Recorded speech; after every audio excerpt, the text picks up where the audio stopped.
মধ্যরাতেও তারেক রহমানের নির্বাচনী প্রচারণায় জনস্রোত।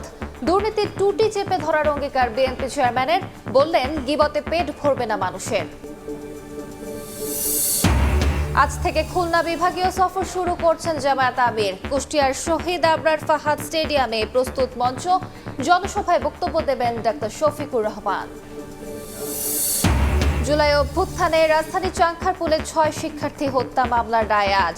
আন্দোলনে আইন শৃঙ্খলা বাহিনীর বিরুদ্ধে এটিই প্রথম রায়, অভিযুক্তদের সর্বোচ্চ শাস্তির আশা। এবং বাড়তি আমদানির পরও নাগালের বাইরে খেজুর। চলতি মাসেই 624 মেট্রিক টন খালাসের পরও কেজিতে দাম কমছে মাত্র 50 টাকা, কারসাজির অভিযোগ বিক্রেতাদের। সকলের সময় সঙ্গে আছি আমি আলিশা ইসলাম। ক্ষমতায় গেলে দুর্নীতির টুটি চেপে ধরবে বিএনপি।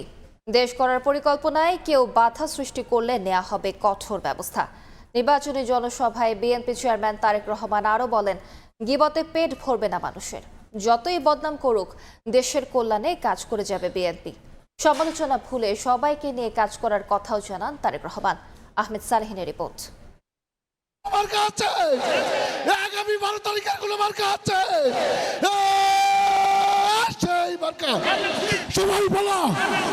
সমুদ্রের ঢেউ যেন আছড়ে পড়েছে চট্টগ্রামের পলোগ্রাউন্ড মাঠে।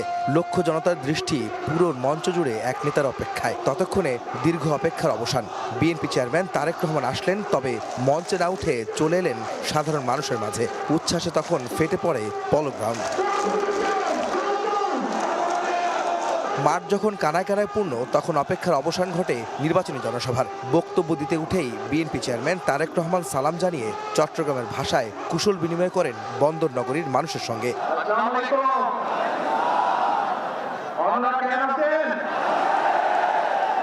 চট্টগ্রামকে বাণিজ্যিক রাজধানী হিসেবে গড়ে তোলার পাশাপাশি এই শহরের জলাবদ্ধতা নিরসনে পদক্ষেপ নেওয়ার প্রতিশ্রুতি দেন তারেক রহমান। এছাড়াও বিএনপি চেয়ারম্যান বলেন, তাদের দল ক্ষমতায় গেলে মানুষের নিরাপত্তা নিশ্চিত করা ও দুর্নীতির টুটি চেপে ধরা হবে অন্যতম প্রধান কাজ। এই অঞ্চলের মানুষের একটি বড় দাবি আছে, কি সেটি? বাণিজ্যিক রাজধানী। ইনশাআল্লাহ বিএনপি সরকার গঠনে সক্ষম হলে খালেদা জিয়ার সেই উদ্যোগ যত দ্রুত সম্ভব আগামী বিএনপি সরকার সেটিকে বাস্তবায়ন করবে। যে কোনো মূল্যে আগামী বিএনপি নীতির টুটি চেপে ধরবে। বিগত 15 বছর যেভাবে আপনাদের রাজনৈতিক এবং অর্থনৈতিক অধিকার ছিনিয়ে নেওয়া হয়েছিল, সেরকম একটি ষড়যন্ত্র আবারও শুরু হয়েছে।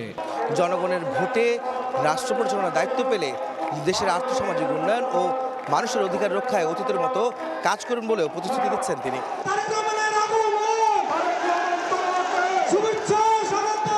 চট্টগ্রামের পর ফেনীর জনসভায় যোগ দেন তারেক রহমান। বলেন, স্বৈরাচার পতনের পর সুযোগ এসেছে দেশ গড়ার। ফ্যামিলি কার্ড, কৃষক কার্ড সহ অন্যান্য পরিকল্পনা বাস্তবায়নে ধানের শীষের পক্ষে ভোট চান তিনি।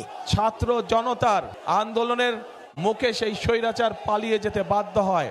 আজ একটি পরিবর্তনের সময় এসেছে। এই পরিকল্পনা যদি বাস্তবায়ন করতে হয়, আপনাদেরকে সহযোগিতা করতে হবে, অর্থাৎ আপনাদের সমর্থন ধানের শীষের পক্ষে থাকতে হবে। পরে কুমিল্লার 14 গ্রামে জনসভায় যোগ দিয়ে তারেক রহমান অভিযোগ করেন, যাদের রাষ্ট্র পরিচালনার অভিজ্ঞতা নেই, বিএনপিকে নিয়ে তারা আবোল তাবোল বকছে। কারো সমালোচনায় পাত্তা না দিয়ে দেশের জন্য কাজ করার কথা জানান বিএনপি চেয়ারম্যান। তারা কিন্তু শুধু বিএনপির বদনামি করে যাচ্ছে। ভালো করুক, আমার কোনো আপত্তি নেই, আমাদের কোনো আপত্তি নেই। আমরা ভাই আপনাদের জন্য, দেশের জন্য কি করতে পারবো, কি করব, আমরা সেই পরিকল্পনা গ্রহণ করেছি। এরপর কুমিল্লার সোয়াগাজীতে জনসভায় যোগ দেন তারেক রহমান। কেউ যেন জনগণের অধিকার কেড়ে নিতে না পারে, সেজন্য সবাইকে সতর্ক থাকতে আহ্বান জানান তিনি। দাউদকান্দিতেও জনসভায় তারেক রহমান বলেন, ক্ষমতায় গেলে দুর্নীতির লাগাম টেনে ধরা হবে, কোনো ছাড় নয়। আমরা চাচ্ছি সারা বাংলাদেশে সব গ্রামে গ্রামে আমরা একজন হেলথ কেয়ার দেব। এদিকে লোকে লোকারণ্য নারায়ণগঞ্জের কাঁচপুর। মধ্যরাতে জনসভায় যোগ দেন তারেক রহমান। দেশের আর্থসামাজিক উন্নয়নের পাশাপাশি মানুষের অধিকার রক্ষায় কাজ করার প্রতিশ্রুতি দেন বিএনপি চেয়ারম্যান। নারায়ণগঞ্জ শহরের 20টা স্পট আছে যেখানে এই মাদক ব্যবসা হয়। আমরা সেগুলাকে নিয়ন্ত্রণ করতে চাই, এই দুর্নীতিকে আমরা নিয়ন্ত্রণ করতে চাই। আগামী মঙ্গলবার গাজীপুর ও ময়মনসিংহে নির্বাচনী প্রচারণা চালাবেন বিএনপি চেয়ারম্যান। ঠিক আছে, এই 5 জনকে আমি আহমেদ সালেহিন, সময় সংবাদ। আজ কুষ্টিয়া থেকে খুলনা বিভাগীয় নির্বাচনী প্রচারণা শুরু করবেন জামায়াত আমির ডক্টর শফিকুর রহমান। এ উপলক্ষে বিভাগ জুড়ে নানা প্রস্তুতি নিয়ে দলটির নেতাকর্মীরা। কুষ্টিয়ার জনসভাস্থল শহীদ আবরার ফাহাদ স্টেডিয়াম থেকে সবশেষ প্রস্তুতি জানাচ্ছেন সহকর্মী শফিক মুন্সি। যাচ্ছি তার কাছে। শফিক, জেলা থেকে কিন্তু খুলনার বিভাগীয় যে সফর আছে সেটি শুরু করবেন বাংলাদেশ জামায়াত ইসলামের আমির ডাক্তার শফিকুর রহমান। এবং আমরা এই মুহূর্তে আছি খুলনার শহীদ আবরার ফাহাদ স্টেডিয়ামে এবং আমরা যে বিষয়টি দেখছি যে এই জেলার বিভিন্ন প্রান্ত থেকে দলের নেতাকর্মী সহ সাধারণ যে মানুষ তারা কিন্তু এই স্টেডিয়াম এবং অর্থাৎ যে জনসভা স্থল সেখানে আসা শুরু করেছেন। যদিও ডাক্তার শফিকুর রহমান তিনি এখানে 9:30 থেকে 10টার মধ্যে উপস্থিত হবেন বলে সংশ্লিষ্ট যারা আছেন দায়িত্বে, বিশেষ করে কুষ্টিয়া জেলা এবং শহর জামাত ইসলামের নেতৃবৃন্দ তারা কিন্তু আমাদেরকে সে বিষয়টি আসলে জানিয়েছেন।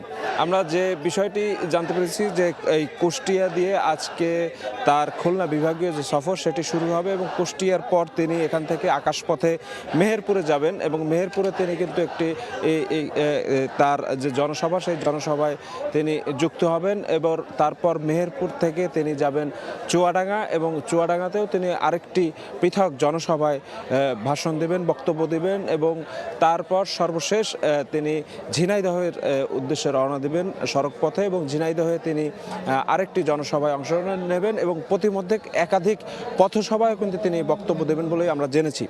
তিনি যে বিষয়টি আজ খুলনা বিভাগের বিভিন্ন অঞ্চলের মানুষজনের কাছে তুলে ধরবেন সে হচ্ছে খুলনা বিভাগ নিয়ে বাংলাদেশ জামাত ইসলামের আলাদা করে কিছু পরিকল্পনা আছে। তারা যদি নির্বাচনে জয়ী হয় তবে এই অঞ্চলের শিল্প এবং জীবন মান উন্নয়নে কি কি ভূমিকা রাখবে বাংলাদেশ জামাত ইসলামী সে বিষয়গুলো কিন্তু তুলে ধরবে।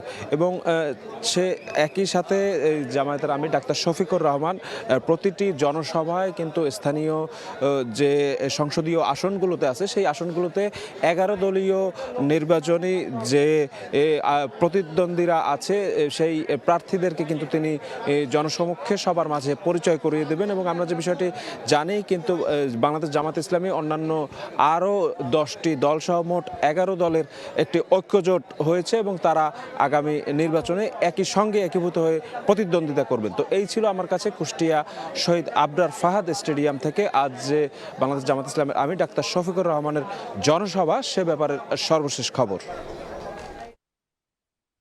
সরাসরি যুক্ত ছিলাম কুষ্টিয়ায়।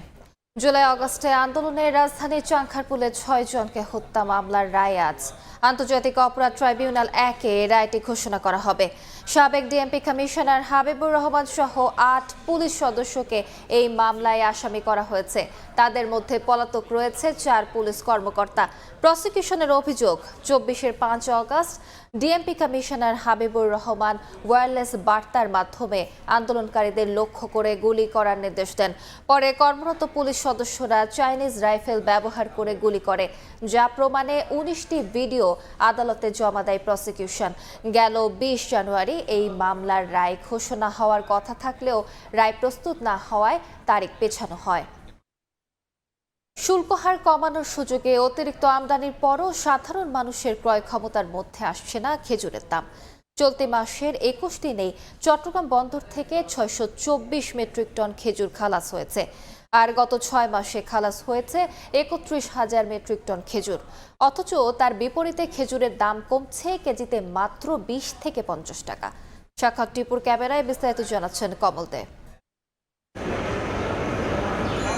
গত 23 ডিসেম্বর খেজুর আমদানির শুল্ক হার কমানোর আগে অনেকটা খালি পড়েছিল চট্টগ্রামের ফলমন্ডির সবগুলো আড়ত, কিন্তু এরপরে পাল্টাতে থাকে চট্টগ্রাম বন্দর থেকে খেজুর খালাসের চিত্র।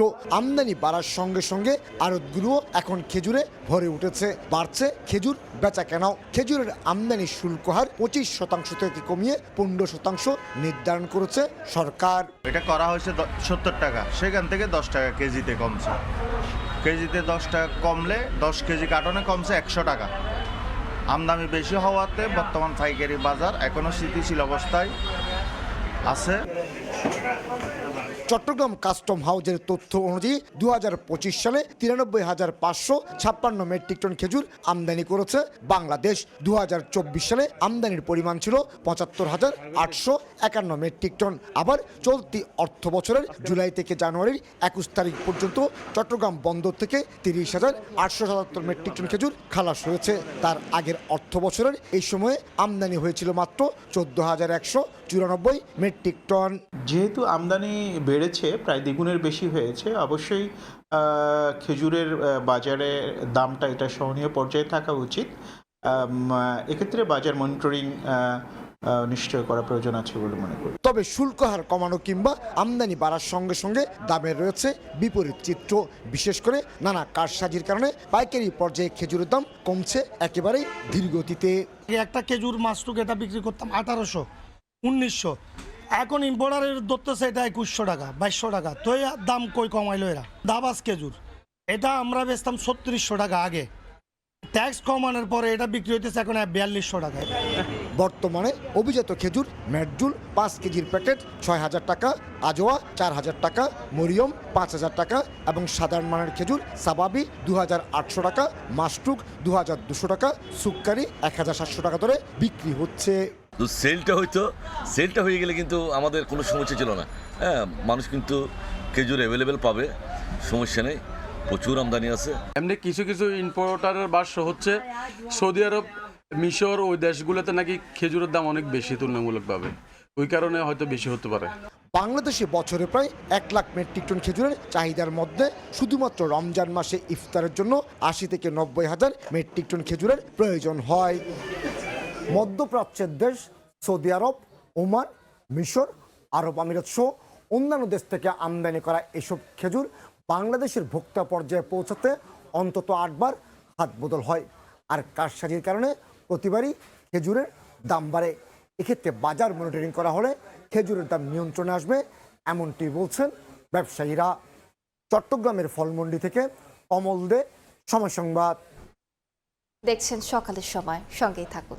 পুঠিয়ায় বাস চাপায় অটোরিকশা দুমড়ে মুচড়ে বিশ্ববিদ্যালয়ের শিক্ষার্থী সহ 3 জন নিহত হয়েছেন।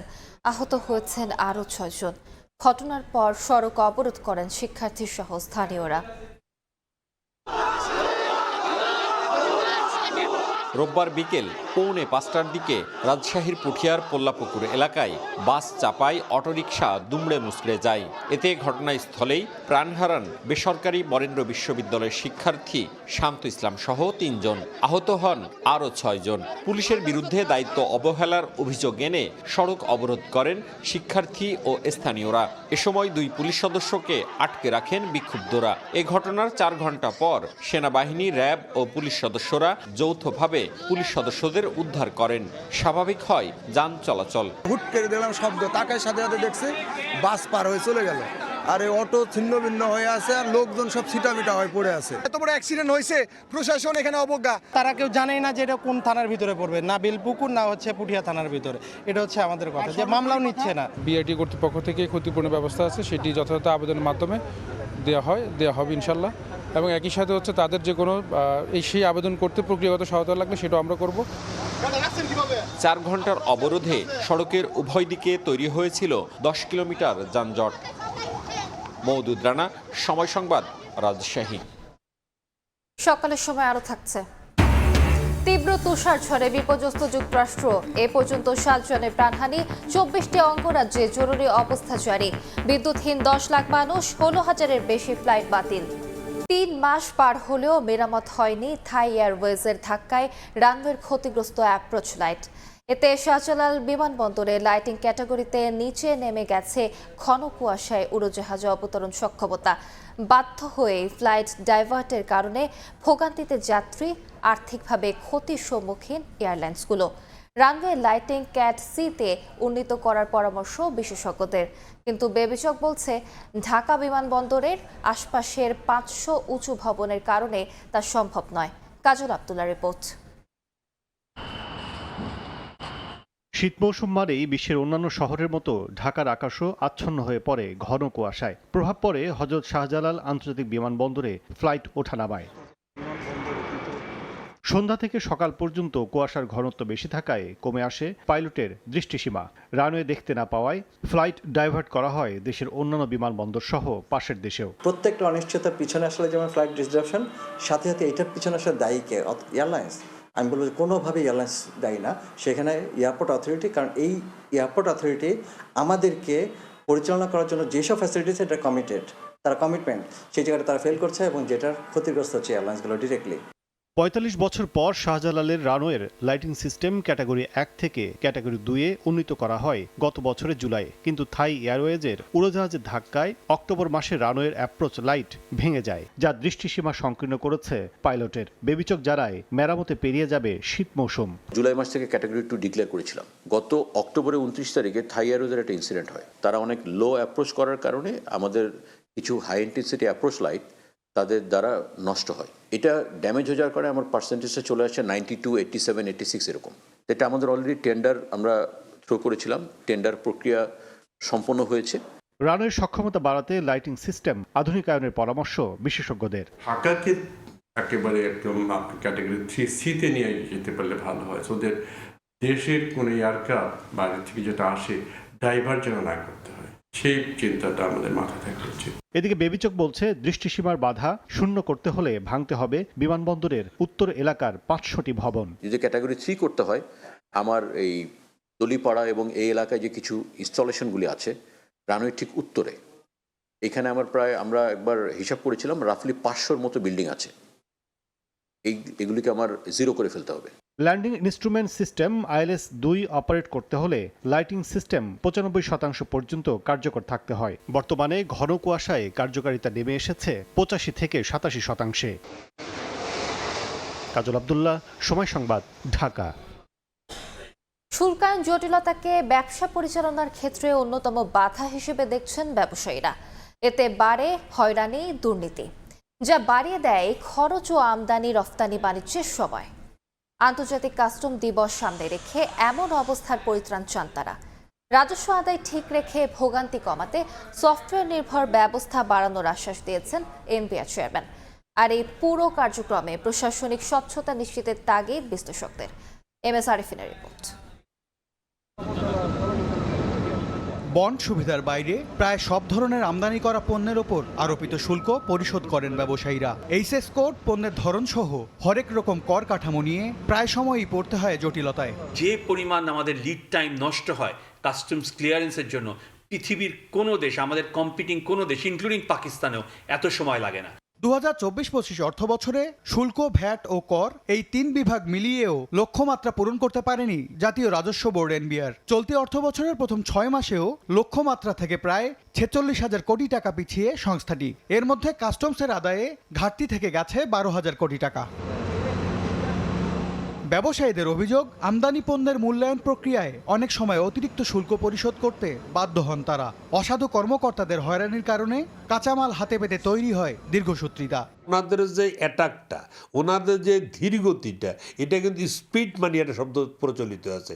স্পিড মানি দিলে অটোমেটিক স্পিড শুরু হয়ে যায়। যারা দুর্নীতি করে ব্যবসায়ী এবং সবার মধ্যে, তারা প্রত্যেকেই হয়তোবা যেন এই অটোমেশনের মাধ্যমে এই জায়গাটা থেকে সরে আসতে বাধ্য হয়, সেরকম একটা কাস্টমস আমরা দেখতে চাই।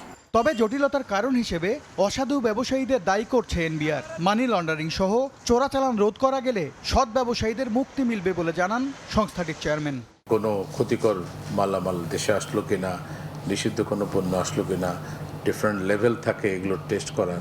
সেই টেস্ট করতে গিয়ে অনেক সময় নষ্ট হয়, সেটাকে কীভাবে কমানো যায় সেই চেষ্টাও আমরা করছি।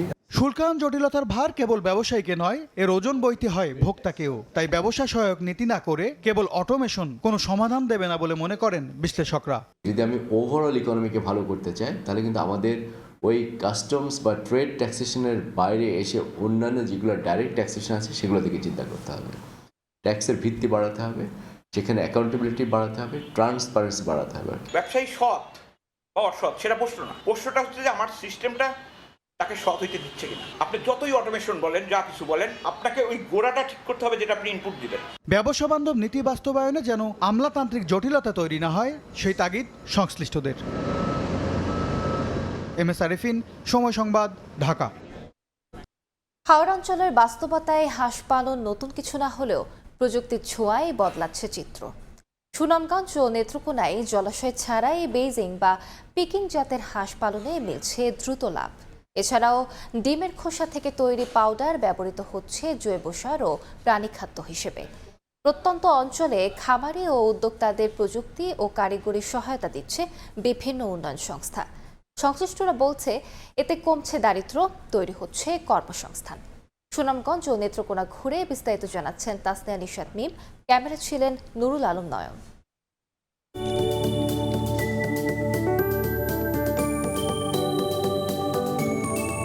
জলাশয়কে কেন্দ্র করে পালন করা হয় হাঁস, কিন্তু নেত্রকোনার মোহনগঞ্জ উপজেলার আদর্শনগর গ্রামে পালন করা হচ্ছে এমন এক ধরনের হাঁস যার জন্য জলাশয় জরুরি নয়। শুধু একটি মাচা থাকলেই এই বিদেশি জাতের হাঁস পালন করা সম্ভব। সাদা এই হাঁসগুলো বেইজিং বা পিকিং জাতের হাঁস নামে পরিচিত। এগুলো পালন করছেন আদর্শনগর গ্রামের বাসিন্দা শান্তনা রানী দাস। আধুনিক প্রযুক্তি অনুসরণ করে স্বামীকে সঙ্গে নিয়ে গড়ে তুলেছেন পারিবারিক খামার। পাতি হাঁসগুলো দেওয়া যেতেছে, অনেকগুলো পারলে পরে অনেক সময় মারা যায় অসুখে, কিন্তু ওইগুলা পানিতে না যাওয়াতে বা বাইরে না যাওয়াতে ওইগুলো রোগ হইতেছে না বা মরতে পারছে না। এই পর্যন্ত যেগুলো হাঁটছি একটা মরে নেই। পানি ছাড়া মাচায় পালনের ক্ষেত্রে দিনে শুধু 2 বার খাবার দিতে হয় হাঁসকে। এতে খরচ হয় কম। 2 থেকে আড়াই মাসে একটি হাঁসের ওজন হয় 2.5 থেকে 3 কেজি। সরকারি বেসরকারি সহ বিভিন্ন উন্নয়ন সংস্থার তরফ থেকে হাঁস প্রতিপালনে ভ্যাকসিন ও অন্যান্য প্রয়োজনীয় সহযোগিতা দেওয়ায় খামারিদের আগ্রহ বাড়ছে। তাদের প্রত্যাশা আগামী দিনে আরও বেশি হাঁসের খামার গড়ে উঠবে, যা স্থানীয় অর্থনীতিতে ইতিবাচক প্রভাব ফেলবে। যা একসময় ছিল ফেলনা, সেই ডিমই এখন সম্ভাবনার নাম। ডিমের খোসা থেকে পাউডার তৈরি করে ভাগ্য বদলের গল্প লিখছেন সুনামগঞ্জের ধর্মপাশা উপজেলার গাছতলা বাজারের বাসিন্দা মোফাজ্জল হোসেন। ডিমের খোসায় প্রচুর ক্যালসিয়াম থাকায় জৈব সার, হাঁস মুরগির খাদ্য এবং গাছের জন্য প্রাকৃতিক সার হিসেবে ব্যবহার করে সুফল পাওয়া যাচ্ছে। ডিমের খোসার ব্যবসা করতেছি আপনার প্রায় 1 বছর হয়ে গেছে। হাঁসের খাদ্যর সাথে ওই যে ডিমের খোসার যে গুঁড়াটা ওইটা মিক্স করে খাওয়ানো হয়। প্রান্তিক পর্যায়ের খামারি এবং উদ্যোক্তাদের মাঝে আধুনিক প্রযুক্তি ও কারিগরি সহায়তা দিচ্ছে পল্লী কর্মসহায়ক ফাউন্ডেশন পিকেএসএফ। আর মাঠ পর্যায়ের এই উদ্যোগ বাস্তবায়নে কাজ করছে দুস্থ স্বাস্থ্য কেন্দ্র ডিএসকে সহ বিভিন্ন উন্নয়ন সহযোগী সংস্থা। ভৌগোলিকভাবেই নেত্রকোনা হাঁস পালনের জন্য খুবই উপযোগী একটা জায়গা। পল্লী কর্মসহায়ক ফাউন্ডেশনের আর্থিক সহায়তায় ডিএসকে নেত্রকোনা জেলার বিভিন্ন উপজেলায় প্রায় 9,500 খামারিকে প্রান্তিক এবং খামারি পর্যায়ে তারা বিভিন্ন ধরনের সহায়তা দিয়েছে। পিকেএসএফ কৌশল যেটা দিয়েছে, যত add as much value as possible to primary product. কর্মসংস্থান করতে হলে স্কেল আপ করা লাগবে, ছোট ছোট অ্যাক্টিভিটিসগুলোকে বড় করতে হবে। এই জন্য কৌশলটা হচ্ছে যে জায়গায় যে কাজের কম্পারেটিভ অ্যাডভান্টেজ আছে সেখানে সেই কাজগুলোকে ভ্যালু চেইনে ইন্টারভেন করে সেই কাজগুলোকে পরিপুষ্ট করা, ওর স্টেক হোল্ডারের চেইনে সবাই যাতে উপকৃত হয়, কারণ একটার সাথে একটা চেইনের সাথে আরেকটা চেইন জড়িত। কর্মকর্তারা বলছেন এসব কার্যক্রমের মাধ্যমে শুধু কৃষি ও খাদ্য উৎপাদনই বাড়ছে না, তৈরি হচ্ছে প্রচুর কর্মসংস্থান, যা সহায়তা করছে দারিদ্র্যের চক্র ভাঙতে। তাসনিয়া নিশাত মিম, সময় সংবাদ। আইনের তোয়াক্কা না করেই বরিশালে ভরাট হচ্ছে একের পর এক জলাশয়। গত 1.5 বছরে শতাধিক পুকুর উধাও হয়েছে। পরিবেশ বিপর্যয়ের পাশাপাশি জলাবদ্ধতার শঙ্কা তৈরি হয়েছে। অভিযোগ উঠেছে সরকারি কর্মকর্তাদের উদাসীনতায় ভরাট হয় এসব জলাশয়। সুমন হাসানের ক্যামেরায় অপূর্ব রিপোর্ট। এক পাশে কচুরিপনা আর ঠিক অন্য পাশে বাঁধ দিয়ে ফেলা হচ্ছে বালু। দেখে বোঝার উপায় নেই এটি শতবর্ষী একটি জলাশয়। পরিবেশ আইনকে বৃদ্ধাঙ্গুলি দেখিয়ে বরিশালে রাতারাতি বদলে ফেলা হচ্ছে শতবর্ষী 6 একরের লালার দিঘির মানচিত্র। অভিযোগ উঠেছে আবাসন ব্যবসার প্রসারে দিঘির পশ্চিম পাশের প্রায় 50% জায়গা ভরাট করছে গৃহায়ণ কর্তৃপক্ষ। স্থানীয়রা বলছেন মাসখানেক ধরে প্রকাশ্যেই চলছে এই কাজ, ফলে পানি সংকটের পাশাপাশি সামনের বর্ষা মৌসুমে জলাবদ্ধতার সম্মুখীন হওয়ার আশঙ্কা স্থানীয়দের। ড্রেজার থেকে ভরার কার্যক্রম দিনেও চলে, রাত্রেও চলে। এখানে আমরা ছোটবেলা থেকেই থাকি, আমাকে পানিতে কোনো কষ্ট নেই। মধ্যে কোনো হেয়ার হাউজিং এলাকায় এই জমিনই আমাকে তো পানিতে অভাব কষ্ট। একটা শ্রেণী দেখা যাচ্ছে এটাকে লুটে পুটে খাচ্ছে এবং এটাকে তারা বিভিন্নভাবে অবৈধভাবে দখল করার চেষ্টা করছে। এদিকে গৃহায়ণ কর্তৃপক্ষের দাবি তারা দিঘি ভরাট করছে না, বরং তাদের জমি পুনরুদ্ধার করছেন। তবে আইনবিদরা বলছেন জায়গার মালিক যেই হোক, জলাশয়ের শ্রেণী পরিবর্তন করা সম্পূর্ণ অবৈধ। সিটি কর্পোরেশনকে অবগত করছি, সিটি কর্পোরেশনের সিএসওর সাথে দেখা করছিলাম, তো স্যার বলছে কোনো সমস্যা নেই, আপনারা করেন। এবং পরিবেশ অধিদপ্তরের সাথে আমাদের কথাবার্তা হয়েছে, তারাও বলছে সমস্যা নেই। এলাকার যে জনগণ রয়েছে তারা তাদের গৃহস্থলী কাজে প্রতিনিয়ত ব্যবহার করত।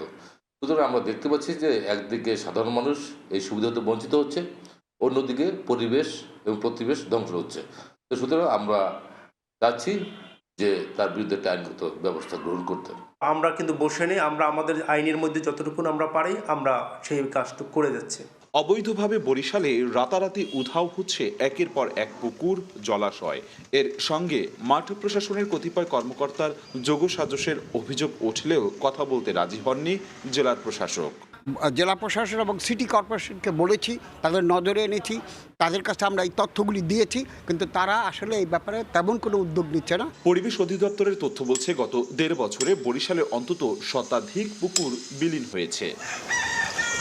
অপূর্ব অপু, সময় সংবাদ, বরিশাল।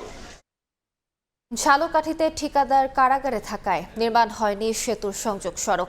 এতে খাল পার হতে সেতুতে উঠতে হয় মই দিয়ে। 2 বছর ধরে স্থানীয়দের এই ভোগান্তি। বিষয়টি অবগত সংশ্লিষ্ট কর্তৃপক্ষ জানিয়েছে, নতুন ঠিকাদারের মাধ্যমে সংযোগ সড়ক নির্মাণ শেষ করতে আহ্বান করা হবে দরপত্র। পলাশ রায়ের পাঠানো তথ্য ও শামীম হোসেনের ছবিতে প্রতিবেদন।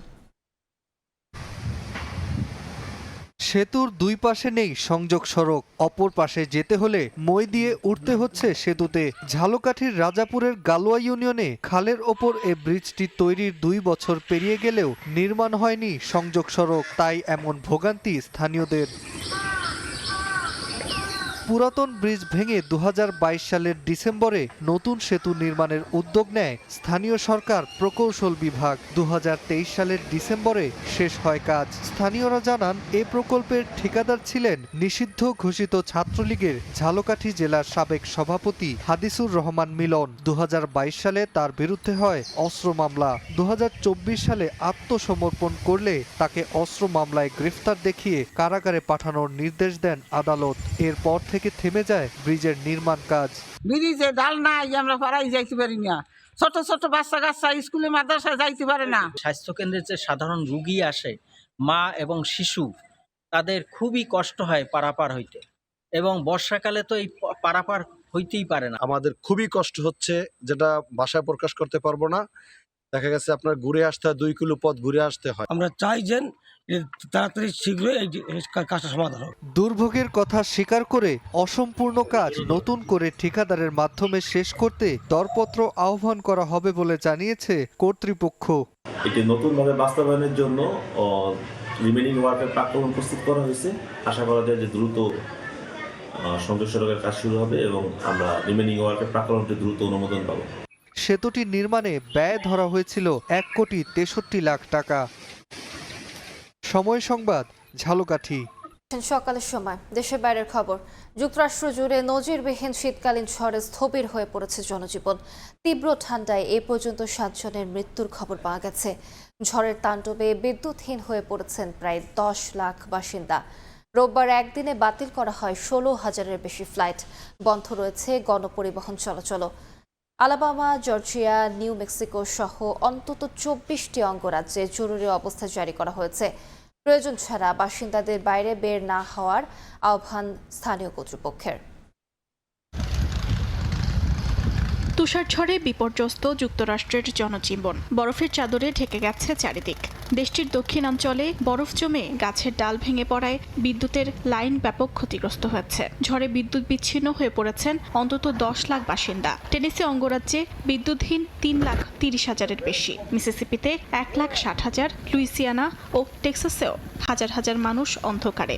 মধ্য আটলান্টিক অঞ্চলেও বিদ্যুৎ বিভ্রাট দেখা দিয়েছে। যুক্তরাষ্ট্রের দক্ষিণাঞ্চলে তুষারঝড়ে সবচেয়ে বেশি ক্ষতিগ্রস্ত মিসিসিপির অক্সফোর্ড শহর। সেখানে প্রায় ৭৫% গ্রাহক বিদ্যুৎহীন, বহু এলাকায় গাছ ও বিদ্যুৎ খুঁটি ভেঙে পড়েছে। পরিস্থিতি ভয়াবহ বলে জানিয়েছে স্থানীয় কর্তৃপক্ষ। নিউ ইয়র্ক সিটিতেও প্রবল তুষারপাত ও তীব্র ঠান্ডা। মেয়র জোহরান মামদানি জানান, গেল ৮ বছরের মধ্যে সবচেয়ে শীতলতম সময় এটি। ঝড়ের প্রভাব পড়েছে শিক্ষা ও গণপরিবহন ব্যবস্থাতেও। নিউ ইংল্যান্ড থেকে দক্ষিণাঞ্চলে একাধিক বিশ্ববিদ্যালয় ক্লাস বাতিল ও ক্যাম্পাস বন্ধ ঘোষণা করেছে। তুষারঝড়ের কারণে শার্লটে সব ধরনের গণপরিবহন সাময়িকভাবে বন্ধ রাখা হয়েছে। বাতিল করা হয়েছে ১৬,০০০-এর বেশি ফ্লাইট। অন্তত ২৪টি অঙ্গরাজ্যে জরুরি সতর্কতা ঘোষণা করা হয়েছে। ফ্লোরিডা, দক্ষিণ পূর্ব আলাবামা ও দক্ষিণ পশ্চিম জর্জিয়ার কিছু অংশে টর্নেডো সতর্কতা জারি করা হয়েছে। প্রয়োজন ছাড়া বাইরে বের না হওয়ার পরামর্শ প্রশাসনের। অর্চিতা শেহজিন, সময় সংবাদ। যুক্তরাষ্ট্রের মিনেসোটায় ফেডারেল ইমিগ্রেশন এজেন্টদের গুলিতে আরও এক মার্কিন নাগরিকের মৃত্যুতে দেশ জুড়ে সমালোচনার ঝড়। মার্কিন প্রেসিডেন্টকে অভিবাসন কর্মকর্তাদের সরিয়ে নেওয়ার আহ্বান জানিয়েছেন মিনেসোটার গভর্নর। এদিকে অবৈধ অভিবাসীদের ধরতে মিনিয়াপোলিস শহরে ট্রাম্পের ফেডারেল কর্মকর্তা পাঠানোকে কেন্দ্র করে অঙ্গরাজ্যটিতে যে অসন্তোষ বিরাজ করছিল, নতুন এই ঘটনা তাতে আগুনে ঘি ঢালল বলে মনে করছেন অনেকে। যুক্তরাষ্ট্রের মিনিয়াপোলিসে বিক্ষোভ চলাকালে ফেডারেল ইমিগ্রেশন এজেন্টদের গুলিতে নিহত হন ৩৭ বছর বয়সী মার্কিন নাগরিক অ্যালেক্স পেট্টি। তিনি একজন আইসিইউ নার্স ছিলেন এবং প্রেসিডেন্ট ডোনাল্ড ট্রাম্পের অভিবাসন নীতির বিরুদ্ধে বিক্ষোভে অংশ নেন। চলতি মাসে এটি মিনেসোটায় ফেডারেল এজেন্টদের হাতে দ্বিতীয় কোনো মার্কিন নাগরিকের মৃত্যুর ঘটনা। ঘটনার পর গভর্নর টিম ওয়ালস সরাসরি প্রেসিডেন্ট ট্রাম্পকে রাজ্য থেকে আইসিইর প্রায় ৩,০০০ এজেন্ট প্রত্যাহারের আহ্বান জানান। বলেন, আইনশৃঙ্খলা ও শান্তিতে বিশ্বাসী মিনেসোটা আর কোনো নাগরিকের রাস্তায় মৃত্যু মেনে নেবে না। অঙ্গরাজ্য ও স্থানীয় কর্তৃপক্ষ এই হত্যাকাণ্ডের স্বাধীন তদন্ত চেয়ে আদালতের দ্বারস্থ হয়েছে বলেও জানান তিনি। তবে ভিন্ন সুর ট্রাম্প প্রশাসন ও রিপাবলিকান নেতাদের। সিনেটর লিন্ডসি গ্রাহাম দাবি করেন, যুক্তরাষ্ট্র বর্তমানে চরম ঝুঁকিতে রয়েছে এবং আইসিই কর্মীদের প্রয়োজন। তিনি ডেমোক্রেটদের আইসিইর বাজেট বাতিলের হুমকিকে দায়িত্বজ্ঞানহীন বলে আখ্যা দেন। অর্চিতা শেহজিন, সময় সংবাদ। গাজা যুদ্ধ বন্ধ ও রাফা সীমান্ত পুনরায় চালু নিয়ে ইসরায়েলি প্রধানমন্ত্রীর সঙ্গে বৈঠক করেছেন মার্কিন বিশেষ দূত স্টিভ উইটকফ ও ট্রাম্পের জামাতা জ্যারেড কুশনার। আলোচনা ইতিবাচক হওয়ার দাবি করেছেন উইটকফ। বৈঠকে রাফা সীমান্ত পুনরায় চালুর জন্য নেতানিয়াহুকে আহ্বান জানানো হয়। তবে শেষ মৃত ইসরায়েলি বন্দির মরদেহ হস্তান্তর ও হামাস নিরস্ত্রীকরণের ওপর বিষয়টি নির্ভর করছে বলে জানিয়েছে তেল আবিব।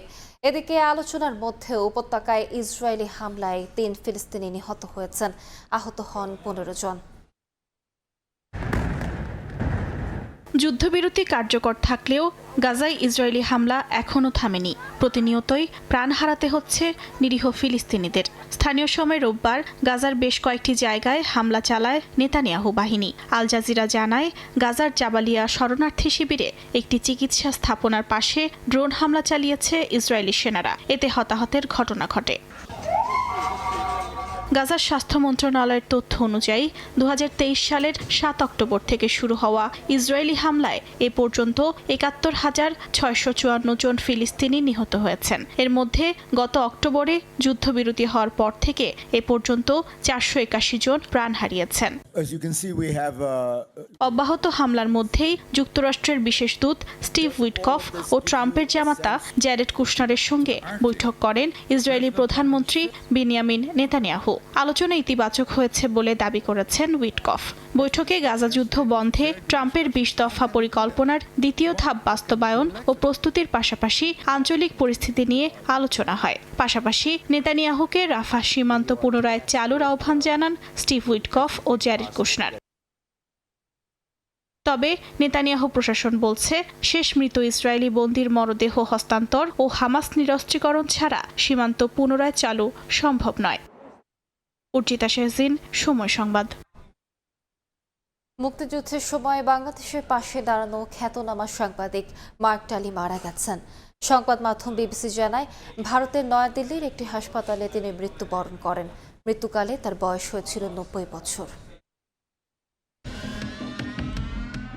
1971 সালের মহান মুক্তিযুদ্ধে পাকিস্তানের হানাদার বাহিনীর নির্যাতনে যখন বাঙালির আওয়াজ ধামাচাপা পড়ছিল, তখনই বন্ধুর মতো পাশে এসে দাঁড়ান সাংবাদিক মার্ক টালি। সীমান্তবর্তী শরণার্থী শিবির ও বিভিন্ন জেলা ঘুরে তিনি বাঙালিদের প্রকৃত দুর্দশার চিত্র আর যুদ্ধের খবর বিশ্ববাসীর সামনে তুলে ধরেন। তার পাঠানো খবর বাংলাদেশের পক্ষে আন্তর্জাতিক জনমত গঠনে ভূমিকা রাখে। বাংলাদেশের পাশে দাঁড়ানো খ্যাতনামা সেই সাংবাদিক মার্ক টালি আর নেই। স্থানীয় সময় রোববার ভারতের নয়াদিল্লির একটি হাসপাতালে তিনি শেষ নিঃশ্বাস ত্যাগ করেন বলে জানিয়েছে বিবিসি। মৃত্যুকালে তার বয়স হয়েছিল 90 বছর। মার্ক টালি দীর্ঘদিন বিবিসির ভারত ব্যুরো প্রধানের দায়িত্ব পালন করেন। যুক্তরাজ্যের নাগরিক মার্ক টালির জন্ম 1935 সালের 24 অক্টোবর। শৈশব কলকাতায় কাটলেও 9 বছর বয়সে ইংল্যান্ডে ফিরে যান তিনি। স্কুল কলেজে পড়াশোনা করেন সেখানেই। ইতিহাস ও ধর্ম বিষয়ে পড়াশোনা করতে ভর্তি হন কেমব্রিজ বিশ্ববিদ্যালয়ে, তবে সেই পড়াশোনাও শেষ করেননি। 1964 সালে বিবিসিতে যোগ দেন মার্ক টালি। পরের বছর দায়িত্ব নিয়ে দিল্লিতে আসেন। 1994 সালে বিবিসি থেকে অবসর নেওয়ার পর 20 বছর তিনি দিল্লিতে ব্যুরো প্রধানের দায়িত্বে ছিলেন। সাংবাদিকতার পাশাপাশি বেশ কয়েকটি বই লিখেছেন মার্ক টালি। স্বাধীনতা যুদ্ধে অবদানের জন্য বাংলাদেশ তাকে মুক্তিযুদ্ধ মৈত্রী সম্মাননায় ভূষিত করে, পদ্মশ্রী ও পদ্মভূষণ সম্মাননায় ভূষিত করে ভারত সরকার। বরকতুল্লাহ, সময় সংবাদ। দেখছেন সকালের সময়। খেলার খবর। সংবাদ সম্মেলনে সাকিব আল হাসানকে কেন্দ্রীয় চুক্তিতে রাখার প্রস্তাবের কথা বলা হলেও এখন পর্যন্ত তার সঙ্গে এ বিষয়ে কোনো কথাই হয়নি বিসিবির। সময় সংবাদে জানিয়েছেন সাকিব নিজেই।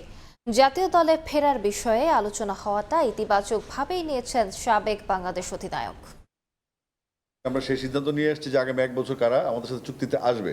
সেই চুক্তির প্রসঙ্গ আসতেই 27 জনের পরে যখন আলোচনা শেষ, তখনই আমাদের প্রপোজাল আসছে অতীতের আলোচনা সাপেক্ষে, সাকিবের সাথে আলোচনা সাপেক্ষে প্রস্তাবটা আসছে এবং সেই প্রস্তাবের আমি সমর্থক ছিলাম। ইনফ্যাক্ট সাকিবের সাথে সরকারের কি সমস্যা, আইন আদালতের কি হিসাবটা থাকে সেটা সরকার দেখবে, কিন্তু আমরা বোর্ড থেকে সাকিব আল হাসানকে চেয়েছি যে আমাদের এই চুক্তিবদ্ধ যে তালিকাটা হবে বিভিন্ন গ্রেডে প্লেয়ারদের, সেখানে সাকিব আল হাসানকে আমরা প্রপোজ করেছি। বিশ্বকাপ থেকে নাম কাটা যাবার দিনে সব আলোচনা অন্যদিকে ঘুরিয়ে দেয় বিসিবি। আবারও সাকিব আল হাসানকে দলে ফেরাতে উদ্যোগী বাংলাদেশ ক্রিকেট বোর্ড। জাতীয় দলের সবশেষ সিরিজেও যে ক্রিকেটারের নামাঙ্কিত প্ল্যাকার্ড নিয়ে সমর্থকদের মাঠে ঢুকতে দেয়া হয়নি, সেই ক্রিকেটারের জন্য রাষ্ট্রের সর্বোচ্চ পর্যায়েও কথা বলতে রাজি বিসিবি। হঠাৎ করেই বিসিবির এমন পদক্ষেপ অনেক প্রশ্নের জন্ম দিয়েছে। ক্রিকেট কূটনীতিতে মুনশিয়ানা দেখাতে পারেনি আমিনুল ইসলাম বুলবুলের বোর্ড, যার নেতৃত্বে প্রথম বিশ্বকাপ খেলেছিল বাংলাদেশ। সেই বুলবুল বোর্ড সভাপতি থাকা অবস্থায় বিশ্বকাপ খেলতে পারছে না লাল সবুজ, যার পক্ষে বিপক্ষে আলোচনা চলছে। পুরো ঘটনাকে ভিন্ন দিকে প্রবাহিত করতেই সাকিব ইস্যু বিসিবি সামনে এনেছে কিনা সে কথা উঠেছে। তবে যাকে নিয়ে আলোচনা সেই সাকিব আল হাসান কি বলছেন? সম্প্রতি সৌদি আরবে ওয়ার্ল্ড ক্রিকেট ফেস্টিভ্যালে অংশ নেন সাবেক বিশ্বসেরা অলরাউন্ডার। সৌদি আরব ক্রিকেট ফেডারেশনের আয়োজনে বাংলাদেশ নামের একটি দলের হয়ে খেলে আবারও যুক্তরাষ্ট্রে ফিরেছেন সাকিব। ক্রিকেট বোর্ডের সভায় সাকিবকে কেন্দ্রীয় চুক্তিতে রাখার প্রস্তাব করা হলেও এখনও তার সঙ্গে এ বিষয়ে কোনো কথা বলেনি ক্রিকেট বোর্ড। সময় সংবাদে যা নিজেই জানিয়েছেন সাকিব।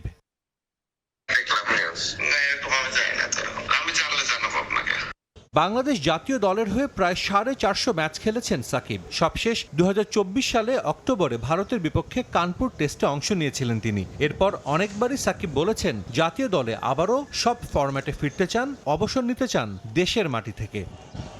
সাজিদ মুস্তাহিদ, সময় সংবাদ। অনূর্ধ্ব 19 বিশ্বকাপের খবর। কাল সুপার সিক্সের নিজেদের প্রথম ম্যাচে মাঠে নামবে বাংলাদেশ। সেমিফাইনালের পথে এগিয়ে যেতে টাইগার যুবাদের প্রতিপক্ষ শক্তিশালী ইংল্যান্ড। বুলাওয়েতে ম্যাচ শুরু হবে বাংলাদেশ সময় দুপুর 1টায়। অধিনায়ক আজিজুল হাকিম তামিমের নৈপুণ্যে যুক্তরাষ্ট্রকে হারিয়ে সুপার সিক্স নিশ্চিত করে বাংলাদেশ। বি গ্রুপ থেকে বাংলাদেশ ছাড়াও সেমিফাইনালে দৌড়ে জায়গা নেয় ভারত ও নিউজিল্যান্ড। বি গ্রুপের সেরা 3 দলের সঙ্গে খেলবে সি গ্রুপের পাকিস্তান, ইংল্যান্ড ও জিম্বাবুয়ে। কিন্তু গ্রুপে 1 ড্র ও 1 জয় নিয়ে রানার্স আপ হওয়ায় নিয়ম অনুযায়ী বাংলাদেশ খেলার সুযোগ পাবে 2 ম্যাচ। এছাড়া গ্রুপ পর্বের ম্যাচের পয়েন্টও যোগ হবে এখানে। তাই বেশ চাপে থেকেই গ্রুপ সি চ্যাম্পিয়ন ইংল্যান্ডের মুখোমুখি হতে হবে তামিম আবরারদের। সুপার সিক্সের গ্রুপ 2তে 4 পয়েন্ট নিয়ে টেবিলে সবার ওপরে ভারত। সমান পয়েন্ট নিয়ে এর পরের অবস্থানে ইংল্যান্ড। বাংলাদেশ আছে 4 নম্বরে। তাই সেমিফাইনালের আশা বাঁচিয়ে রাখতে ইংল্যান্ডের বিপক্ষে ম্যাচে জয় পেতেই হবে টাইগার যুবাদের। এরপর আরেক ম্যাচে বাংলাদেশের প্রতিপক্ষ গ্রুপ সিতে তৃতীয় স্থানে থেকে সুপার 6 নিশ্চিত করা জিম্বাবুয়ে।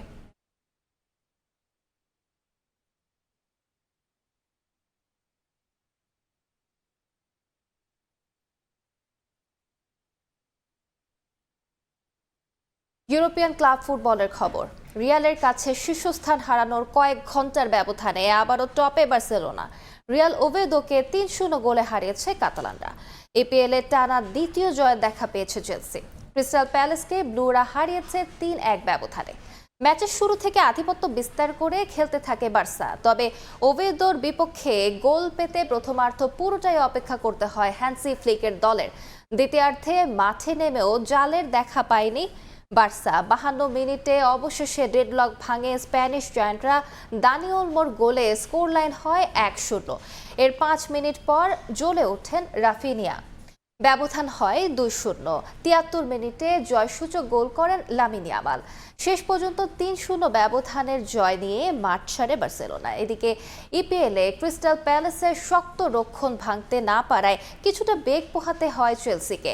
ম্যাচের 34 মিনিটে এস্তেভাও গোল করে লিড নেয়। এরপর পেদ্রোর গোলে 2-0 এগিয়ে যায় ব্লুজ।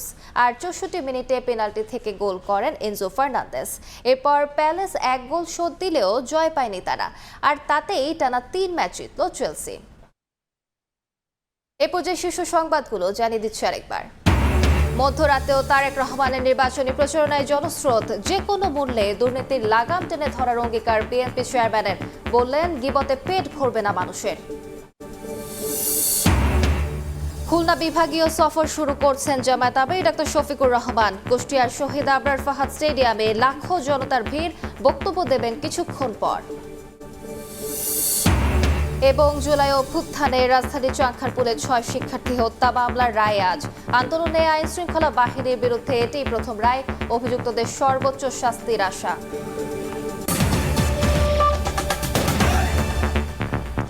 এই ছিল সকালের সময়। আন্তর্জাতিক সময়ের সঙ্গে থাকবেন কামরুজ্জামান মামুন। আলিশা, ধন্যবাদ আপনাকে। আন্তর্জাতিক সময় নিয়ে আসছি কিছুক্ষণ পর, সঙ্গে থাকুন সময়ের।